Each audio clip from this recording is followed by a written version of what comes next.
fat ass mole. Fat face mole. You better rack off your mole. Dumb mole. Dumb mole. Dumb mole. Dumb mole. Shut up, you mole. Shut up, mole. Yeah, you mole. Such a mole. Welcome to Mole Patrol. G'day, Mole. G'day, Mole. Oh my god, so excited. How are you, Danny O'Brien? I'm good. How are you? Danny O'Mole. Danny O'Molan. Is that the Irish? They see me moling. Molan. They hate it. That'll be us in like mobility scooters. Yeah, when we're yeah, older. yeah. They see me moling. I like Danny O'Mole. Maybe I'll change that in because you're just Mole in my phone now, but I should change it to Danny O'Mole. Danny That's O'Mole. the Irish version. O'Mole. O'Mole kind of sounds like an Irish kind of brother, where art thou? You know what I mean? Or in what is it, Spanish, like O'Mole? O'Mole. Danny O'Mole. That'll be when you change your name and move to Guatemala. I think that'll be. Yeah. I actually might change my name to O'Mole. Sounds like a drug lord. What's been happening? All good, flat out gigging, in the Yeah. thick of it. What about you? Yeah, about the same. Getting ready to relocate countries. I think this could be our last podcast. yeah, I feel like by the time this comes out, I might already be left. In some sort of like tiger kidnapping in India. Yeah, maybe we'll see. But it's it's exciting. I think if anyone kidnapped us, we'd just wreck their head so much they just get rid of us, kick us out. I think so, yeah. I feel like it was like all those things that you ever taught if you were ever like kidnapped or whatever. You just act like a crazy person. What you doing, guys? I was always taught that it was like always wet yourself or shit yourself, and then they'll like not want you and give you away. Yeah, that's good. It's like that thing of if burglars ever break in and someone runs out at them naked, it always terrifies them because if a guy's willing to fight you naked, all bets are off. You know what I mean? Have you ever been robbed? No, I had a few attempted muggings. I had a guy pull a gun on me in Guatemala actually when I was in traffic. But he was just kind of gave me a bit of a fuck you. But he pulled up his thing, showed me the gun. And I was just in the Jeep and I was just like, and it was my friend's Jeep as well. Yeah. And I was just there. And like, he was just, I don't know, I think he was just going about his day. But yeah, he proper just came up to the window and I was like, but like, he couldn't have stolen it because the traffic was so bad. Yeah. But he was just basically telling me I could kill you if I wanted to. Yeah, that wasn't great. wow. That wasn't a great day. That's the closest to death you've become. Yeah, I actually did get robbed when I was in Vietnam by like street kids, but I was pissed drunk and it was so that's your fault. yeah, and also like what they do is they just go into your pockets, you know what I mean, and they kind of go through your pockets and like whatever. So true. I don't think I've ever been. It was like 20 quid. I've never been robbed like that. Oh no, I did get robbed once in a charity shop in Sydney. Like Jesus. My phone, that was like my LG slide phone with like it had like the fucking touchscreen. I was so 50-cent ringtone. Yeah, and I was like, I didn't even know how it happened. And when it happens, you like feel so gross. Oh, someone like, slipped in and grabbed it. Yeah, like into my bag and just pulled it out. that's Like, and I horrible. didn't. And then I turned around and no one was there, and I was like, it's I've crazy. watched a lot of videos on Instagram where it's like big pocket, you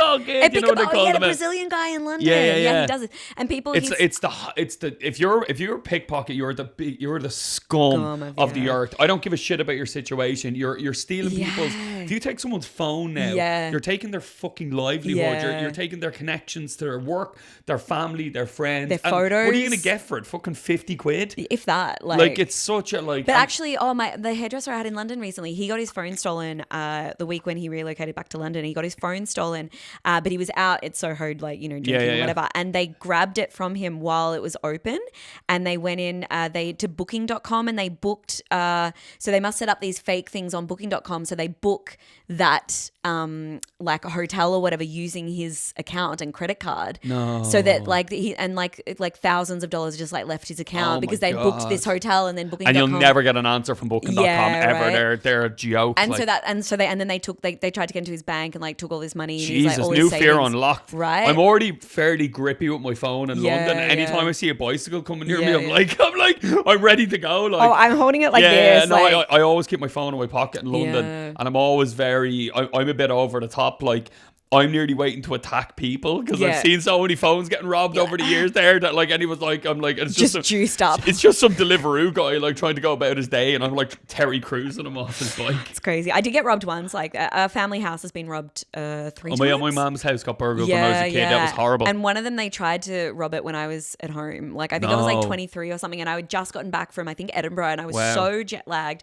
and I was in my room and like and I heard this like tapping like on the window. It was like Yeah. And I was like, oh, what the like, and I thought I was dreaming, and I kind of like stumbled out, and like there's like a big glass door, like I opened She was my like bed a parakeet or something. and there was just a woman there with these like big glasses, and she's like, oh, do you know where the Smiths live? And I was like, what? Like, what are you talking about? And so you live on a farm, right? Like in the middle, like farms are notorious for being robbed because like there's no neighbors around to like see it, whatever. Yeah, of course. And anyway, and like in my thing, I was like, sorry, and I opened the door a little bit, and I was like, what do you mean, like this? And she's like, oh, I'm looking for like this, the Smith's house. Is it on like on this road or on this road? And all vague bullshit. Yeah, and because I was so fucking jet lagged, I was like, oh wait, come in, let me write you down. No. So I brought her into the house, and I wrote down like I was like, yeah, these directions, this direction, and I gave it to her, and then I saw this guy out the front in the car, and he just like quickly ran into his car, and I was like, oh, no worries, have a good day, bye. And then mum, like, then about half an hour later, my neighbor rang me, and she's like, have you been robbed? And I was like, no, why?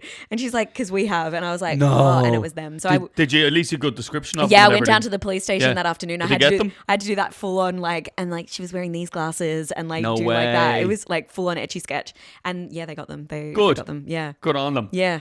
I just it's so violating. Like I remember we ended up moving like because I remember like they went through all like knicker drawer. Oh, it's so violating. But they like, so know where to go. The thing is like, so when we got robbed now it was at 2023, end of 2023, mum and dad's house got robbed again, but dad was home, and that's like, I told this whole story. Did he get the shotgun out? No, but he smashed like a wine bottle and like smashed it on the guy. He had like blood. No way, what a legend. And he chased after the car. Yeah, like, and then chased after the car with like his phone and like recording, but he filmed in slow motion.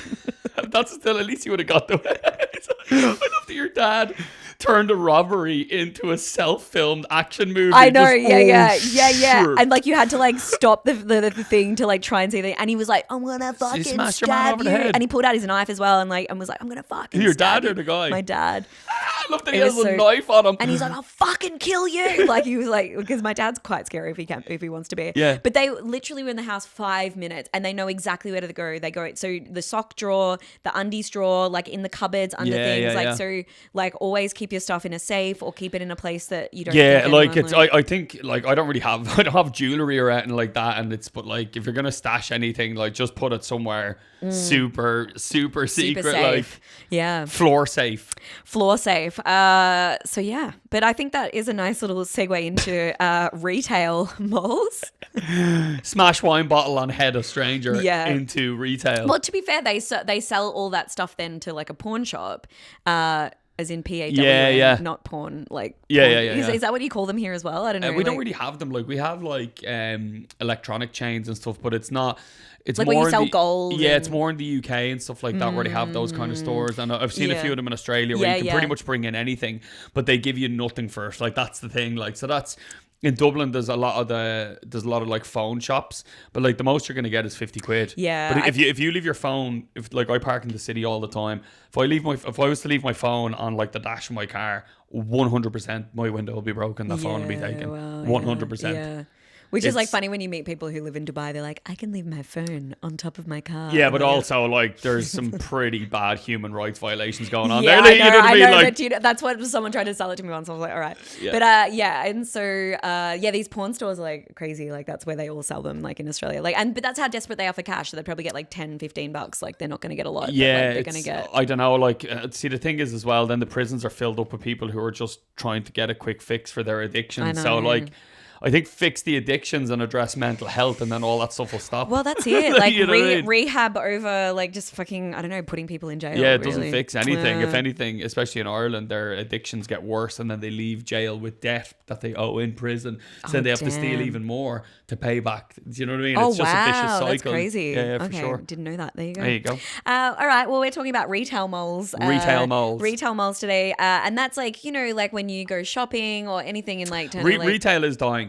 Retail is dying. Like the high streets, like the high streets in the UK and stuff, apart from like the really busy parts of London. Yeah, I mean, it's a lot of tourists and like this kind of stuff. Like even today I went into like the main, like, is it Grafton Street in like the city? And like, I mean, there's a lot of tourists in like these kind of places, but like, I don't think like all the stuff is the same. It's all the same. And it reminds me of when you go to like a market or something in like Thailand, it's the same 100 products 1,000 times. Right. And that's kind of what the high street is. I mean, like, I don't know, like I like going in sometimes and getting clothes like jeans or whatever. I want to try them on. I don't want to roll the dice with like Temu or something. I just want to get them. I did get lazy with like Zalando, like when I was living in Germany, because like it would be like next day delivery, and you just try it on, and if you don't like it, you just send it back. And I lived above like a little store where I could just like send by the DHL package back. Oh yeah, that's very which handy. is so bad for the environment. And then after a while, I was like, ecological terrorism. Yeah, like horrible. Just be like, no, I don't like these jeans. I'm gonna send them back. Yeah. So we have a couple of moles. We do. Dos moles. Dos moles. What is mole in Spanish? Does it mean something? It's that sauce. Maybe. Mole is like in Mexico for sure. Mole is that like sauce that's got all the spices and chocolate and it's got like 35 ingredients in it. I thought it was mussels. That's mole. It's spelt mole. Have you seen that guy? I was like, it's squeefy. Hi, ChatGPT. Can you tell me what does mole mean in Spanish? Of course. In Spanish, mole refers to a traditional sauce or dish, especially popular in Mexican cuisine. It can be rich, complex. Okay, shut up, bitch. Do you know apparently if you say thank you or anything like that to ChatGPT, like that... I've done that. I'm scared of the overlords. I know, but apparently that's even worse for the environment because it's unnecessary conversation that you need to have with an AI chatbot. Oh, man. So it causes extra like environmental... I saw that like ChatGPT is using like 35 million gallons of fresh drinking water or something so everything you do is bad for everything. I know. Like, you know what I mean? Anyway, like and subscribe on YouTube. Spotify. Every time you like, a glass of water goes down the sink. Yeah, well, it's going to be the next new commodity. We should start buying, instead of gold, buy water. All right, this one is from, I think it's from Ireland, this one. Here we go. This is... My mole of the week is an old man complaining to staff after making an impulse buy in a shop. I was in Tiger during the week and I spotted a device that's shaped like an 80s portable television, okay? You put your phone in the back and it magnifies your screen. If you're on a bus in the dark with headphones on, it looks like the cinema, all right? This is our life. We're comedians. Sorry about that. I bring the device up. I say, so, just to confirm, I put my phone in and it magnifies the screen. This thing I'm buying. I don't know. What do you mean you don't know? I don't know. Okay, I'm going to buy this thing. You don't know what you're selling me? No. Okay, what if I want to buy 1,000 of these things? 1,000 and you get the commission, you know? What then? I don't know. Okay, I'm going to buy this thing anyway, but you really should know what you're selling me. Okay. All right. Purchase made. Out I go. Shop closes. About 5 minutes later, I'm walking down the street going, fuck me, you couldn't be more of an old man with that shit. And then I realized that mid-complaint, I had set down 2 books I had bought earlier that day and left them behind in the shop. I had to go back in the next day, red-faced, ashamed, crimson. Thank God it was a different member of staff and the incident wasn't mentioned at all. I walked out going, phew. Then I realized one of the books was written by the author who wrote Fight Club. Fight Club is about a book saying all things corporate is evil, don't make impulse buys, plastic, oil, yada, yada, yada, and especially don't turn into your old fucking man. So, the mole of the week is me. That's amazing. That's brilliant. What a brilliant bit of self-awareness as well. Yeah, I think like, I mean, that's always good with comedians. I think we're pretty self-aware when it comes to life. Yeah, I've noticed quite a lot of traits. Like the tour show I'm doing at the moment, it's called Adulting Hard. Yeah. And like, I really have noticed some stuff that I'm doing lately. Like I'm getting quite obsessed with laundry. Oh. Do you know what I mean? Like with always having a wash on. Like I'm always, I'm worrying about I stuff. have noticed that actually here. Like there's like, every time I come here, and my mum says always like, it's like a Chinese laundry in here. Like that's how my mum says it. I'm always like when I'm on tour, I'm trying to look after myself. So I try to go to the gym loads. Yeah. But when you're trying to go to the gym and you're on the road a lot, you're always changing your clothes. Yeah. So therefore you've got loads of laundry. So I'm always kind of in this weird like always kind of anxious about like getting washing out and washing done and like getting things done. Well, especially in the winter because it doesn't dry that. Yeah, it takes like 4 years to dry everything. Yeah. And like it always blew my mind where like in the States everyone like tumble dried everything, but in Ireland like that was like you would bankrupt your parents if you used the tumble dryer because electricity was so expensive compared to other countries, but also would shrink your tops. So like I never tumble dry anything because you end up like with a little Shakira t-shirt. Hey guys, should we check out my sweet... You want some mole? You want some mole for my midriff? Midriff mole. It's a drag name. Midriff is such a weird... it's a real 90s word, isn't Yeah, it? midriff. Yeah, it's where you wear a boob tube and show your midriff. Yeah, and wear your low rise cargo pants. Tokyo midriff. Yeah. No, I think you're right. Like, I think like becoming an old, like, I'm obsessed with like laundry as well. Like, I'm getting specific detergent for whites, specific ones for colors, for blacks, and softener, and like I'm fucking going when you start on buying dryer sheets, it's over, which I've done about a year ago. Do you have a dryer? Yeah, it's a You combo. do? Oh, it's a combo. But I only use it to like finish them off. It's like a Fight Club, actually. Finish them off.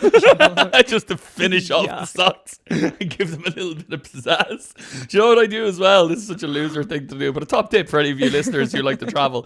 Anytime I'm on the road, if I'm going to Australia or whatever on tour for like 5 weeks and your baggage is going to be a thing, I put a little dryer sheet in with my little compartmentalized clothing. So when they get to the next place, they smell nice. Oh, wow.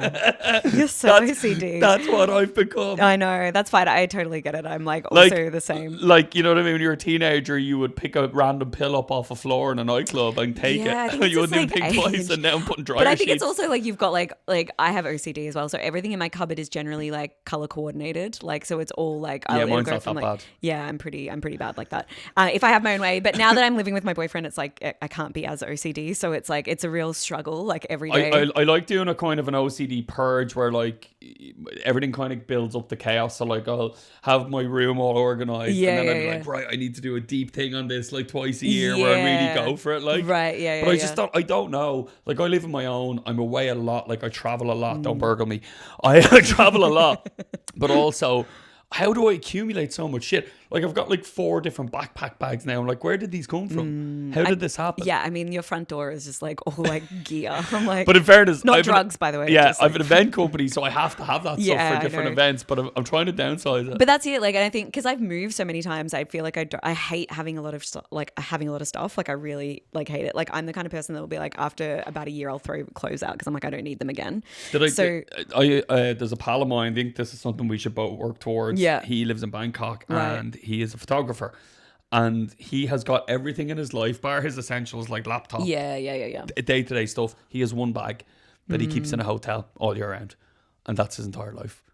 I mean, He's down to one bag. That was my life for 3 years. Wow. Like, when I was doing story party, I just had a carry-on luggage. That was it. Wow. That was it. And I had in there was my show outfit, the gym outfit, and then maybe another shirt or something like that. My pajamas.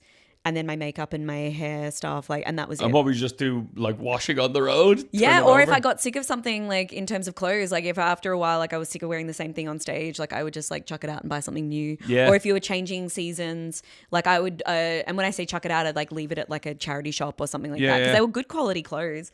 And I remember when I got back from tour and I was back like living like a normal life, and I just remember like I had 2 big suitcases in like storage, and I opened them and I was like, I just shut them again because I was like, it was way too like overwhelming. I was like, it's too much shit. Like I don't need this. You don't need this much. You're stuff. inspiring me to do a purge, and anyone listening as well. Anyone who's listening to this now will go, I need to clean out my closet. What is it, Marie Kondo? Don't do Marie Kondo. What was it every more than a year you get rid of it? Yeah. Oh, like even I like because I move a lot and I travel a lot. So like last year when I moved from Berlin to London, like I purged so much shit, and now when I'm moving again, I'm just gonna purge like even more stuff. Yeah. So look out, charity shops. You're about to get some serious. Yeah, some good stuff. Some serious sparkly gear. Although I think my boyfriend's gonna sell it all on eBay because he's like he used to work for eBay, so he knows that shit in and out. Oh, so that's a good show, and also Vinted as well. Yeah. So which get is a free holiday from it. Yeah, right. Just pay for all those sushi restaurants in Japan.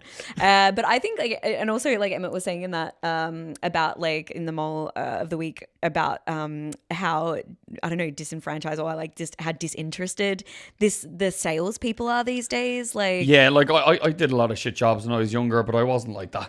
I tried my best to be a bit enthusiastic. Danny, I went into Aloe last week in London. Now, like Aloe is one of these like Lululemon, like, you know, every girl, like, I don't know if you go to a Pilates or you go to a gym and all the girls have got these like branded stuff, and like now I've seen Lululemon. I don't know. I don't go to Pilates. I think like now I started to know like which like brands are like associated with like the cool girls and like whatever. Yeah. So there's like Aloe, right, which is this new one. You'll see a lot of them wearing socks, like Aloe socks. Okay. And this kind of stuff, and it's kind of like cool, like there's very overpriced, I think, in my opinion, but like whatever, it's just like H&M stuff. But so like 90 quid leggings that cost like 250 to make. Yeah, like I think it was like 200 quid or 200 pound like tracksuit pants and like a jumper for like just bullshit No prices. pants anywhere in the world. Like, and it's just like this material, you know, like there's nothing to it. And so we go in because my boyfriend wanted to buy something from there. And so we like walk in there and we're going in and everyone working there is like 20, right? Yeah, and like Abercrombie and Fitch used to be. Yeah, and they've all got the little headphones in now because now they're all like fucking security guards in these goddamn places.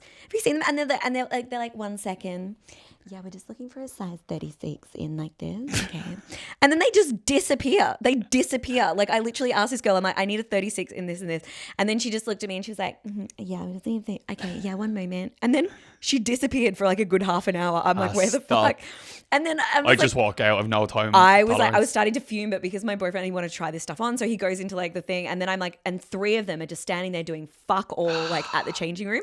And then they were bitching about all the customers out loud. They're like, what about these cunts? Yeah. Oh my God, she wanted a 36. Oh, sorry. What a bitch. And like, no, like, I don't know. They're like, no. They don't care. But then, like, I think it's like they paid him so badly. Why would you care? But it's shit. Like, but also, like, I'm like, you have a job. Like, I've worked in retail. Like, yes, you get some difficult customers, but like, no one was being difficult that day. Like, I could see people like whatever. They were just being like, it was a Sunday afternoon. They probably like hated life, whatever. But I literally was like, do not buy anything in store. Buy it online because I do not want you to give money to this store.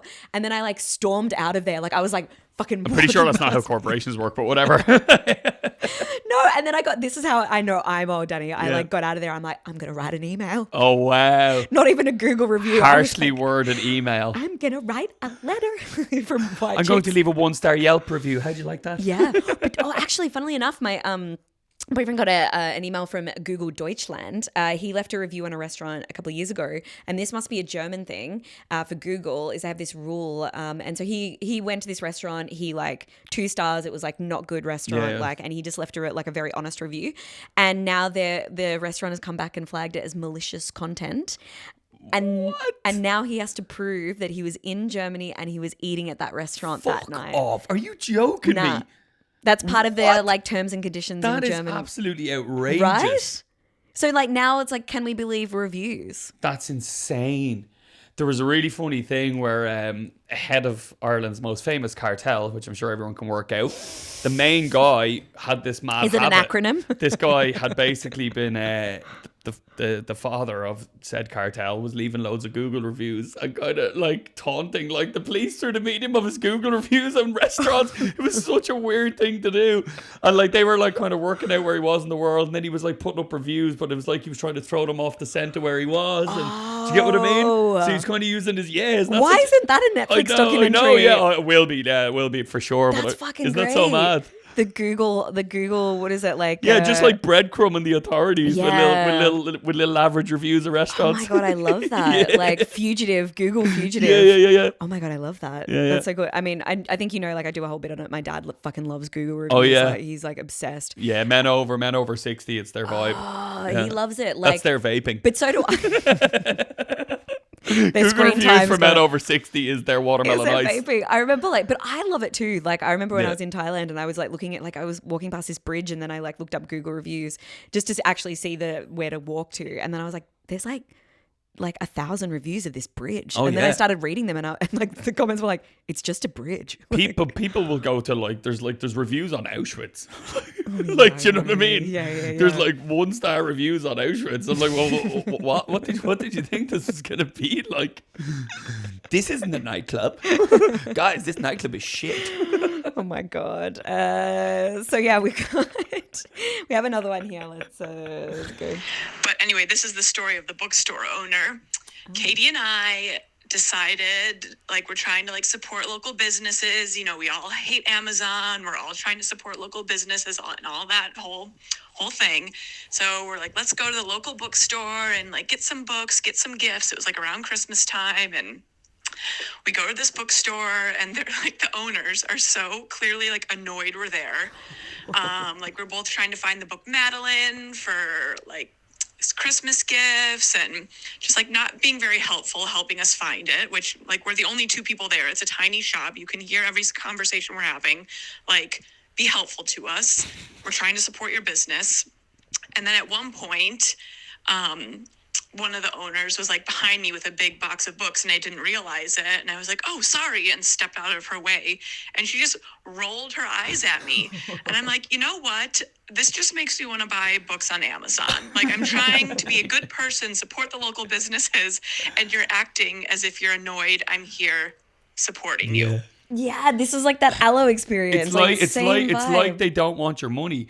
I found this in Berlin. Like, you lived in Berlin for so long, and I remember going into cafes and stuff in Berlin. Yeah. And like, it's like they don't want your money. Yeah. Like, some, you know what I mean? Yeah. And I don't know. And I'm like, well, what's the crack here? Like, what's going on? Like it's literally, you're like, hello, person that's specifically here to make coffee. Can I get a coffee? And they're like, and it's like not even like, you know, when you walk into a store and there's no staff there, so you can understand, but like they're there. Like, they're looking at you and but they're like, what else do you want to do today? Like, honestly, like, all right, if you don't want to be here, I get that. But like, your day's not going to go any quicker by not doing the thing. Right? Like, I don't like, that's the thing. And the worst thing in the world is like when you go into a restaurant and you like sit down and like no one comes up to you for like ages. Like I think I've cried at like times in my life where I'm like, I just want to eat. About 10 years ago, me and the lads were going to a friend's wedding in the north of England in Kendal. I have had some hospitality experiences in the UK that are so shocking. Right. And I worked in hospitality from a really young age, from the age of 12. Like, I was working in like kitchens, I worked as a waiter, I worked in bars. So I was on it, and you have to be on it. If you're working behind the bar in Ireland, you have to take loads of different drinks orders. You got all the alcoholic locals you can't piss off. Like, you have to be good crack like as well. Grown men would punch you in the face if you like fucked up their drinks order or you didn't get them a pint quick enough. Like, you had to deal with the consequences. Then you go to the UK and they're just like dead-eyed, and you're like, hey, and they're like, and you're like, hi, can I get a Guinness? And then they just go, and they only take one drink order at a time. They'll only just pour one at a time. And I'm like, but we went to this, I'll never forget it. It was this awful like bar. It was one of the grimmest bars I've ever been in my life. There was not one person there. Oh, wow. 0 people. Right. And we said, how you doing? Can we order food? And the food was gross. It was just like the worst fish and chips and like green peas. It's just shite. Like, you know what I mean? It wasn't even like a Witherspoon's chain. It was just like this. It was just a really awful pub. It looked quite cool from the outside. Yeah. You know those pubs that look good? So then you're like, oh, this is kind of ye oldie. And then you go in, you're like, oh my God, this is actually worse than any generic chain. Yeah, exactly. Do you get what I mean? Well, there's difference between like ye oldie and then like ye oldie that hasn't had a renovation exactly. in like 30 years. Exactly that. Went up and she's just like looking at us like, and I said, how you doing? Can we order some food? She goes, you have to give us the table number. And I was like, there's no one here. Like, there's no one here. Yeah. So it doesn't matter what table, pick any number. Yeah. No, she's like, no, you have to. Like, she just couldn't. Like, computer says no. So I had to walk down and I'm like, 24. And then she's like, and then like took her like it took like an hour for the food to come out. Do you know when you sometimes when you're like ordering and they're taking so long, or like even when they come up to the table and they're like writing it down, you're like, do you want me to do it for you? Yeah, like, you know, and you're just like, it's not that hard. Or especially when they have like numbers as well. Like a few times, like if people have just been really obnoxious or they're like blah blah blah, or I'm like queuing up for somewhere and they're just rude. Remember in New Zealand once, my aunt had a voucher for like $100 for this place. Yeah, and I had this in Edinburgh actually as well. We ordered food and it was during the Fringe. You know what Edinburgh's like during the festival. Yeah. And it was it was the first meal. It was me and loads of comedians. And I said to this guy, I said, listen, man, I said, our drinks are sitting on the counter. Yeah. So everyone's pints were flat. All of the soft drinks had condensation on the outside. And I said, man, our drinks have been sitting on there for 20 minutes. Yeah, and he goes, it hasn't been 20 minutes. And I went up and I read the receipt and the receipt had the order time on it. I said, it's been actually been 24 fucking minutes. And I said, like, are you joking me? Like, and he's like, ugh. And then he brought them down. And I was like, this is nonsense. Yeah. Like, it's there. Yeah. And I was like, can we just get them? And he's like, no. They have to be brought down to you. Do you know this kind of shit? I know. Like, I mean, this is why I like got out of like working in hospitality, because like hospitality can just be like the worst. Like, I think pay hospitality more, and if people are shit at working in hospitality. But to be fair, in Australia you get paid very well. Like, yeah, Aussies have no excuse. Aussies have no excuse, and that's the thing. Like, as a barista in Australia, if you're working like on a Sunday, you can get like 25 something an hour. I don't know what it is now, but I remember back like when you get like 25 bucks an hour for just being a barista. It's like, dude, like that's good money. Make a few swans. There's also like in Australia now, like if you're a very good barista, you can get up to like 90 grand a year. Wow. Being a barista. There you go, kids. Dream big. Let's end on a positive note. If all else fails, you can move to Australia and be on 90k a year as a barista. Yeah, whereas a barista in Melbourne. Except the Aussie living crisis is Home pretty of the shit, flat but- white. Yeah, the flat white. But anyway, guys, like, subscribe, ring the bell for notifications. Please leave us a comment on Spotify because it helps us get even higher. Keep coming with the podcast. DMs, the emails, Yes, the please messages. They've been great. The keep voice sending notes. your moles along, and we'll see you in the next episode. Take care. Peace out, moles. Fat face moles. You better rack off your mole. Dumb mole.